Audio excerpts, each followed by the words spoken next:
The financial crisis and its potential consequences have been occupying the minds of many experts across the globe recently. Indeed, the turmoil originated in the US, and a Russian professor of economics has put forward his own theory about the impact the credit crunch will have on America. Joined in the studio now by Igor Panarin, who says the US will split into 6 pieces because of the crisis. Let's talk more about this. Good evening to you. Thanks for joining us in the studio. Quite controversial thoughts, these. Explain your thought process there.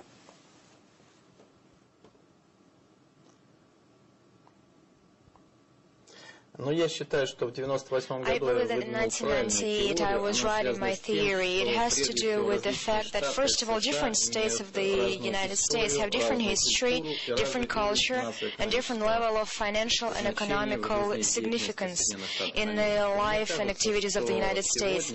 Today I believe that the world is at the point of United States development when in fall of 2009 there may a huge crisis may develop, and eventually it will lead in summer of 2010 that the territory of the United States will be divided into 6 different states. My immediate thought is, do you think this would have happened, may happen, according to your theory, if it weren't for the financial crisis?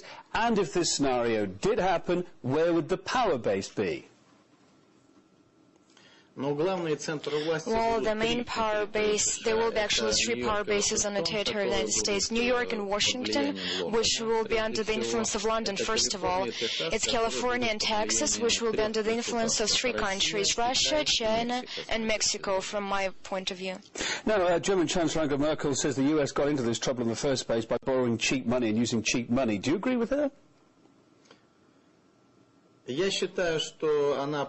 believe that she's right. First of all, I can emphasize that Russia and Germany often have the same points of view as far as the financial crisis is concerned in particular. But I also want to emphasize that the problem is that the dollar is not backed by gold, and there are too many dollars in this world. Well, Mr. Panarin, what are your forecasts for the outcome here in Russia regarding the financial crisis?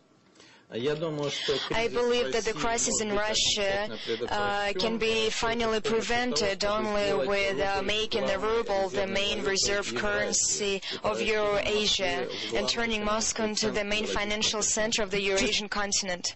Just very briefly, I just want to also pick up on something you said in your report there. You even speculated this scenario that Alaska might want to renew its ties with Russia. Why is that then? I believe that Alaska should return to Russia, and there is a very good manager, Roman Abramovich, who's been really successful in managing Chukotka, so I believe that he will manage with ruling Alaska as well. Okay, well, Mr. Panarin, it's really good to hear your, let's say, rather different views tonight on the programme, but good to see you in the programme nevertheless.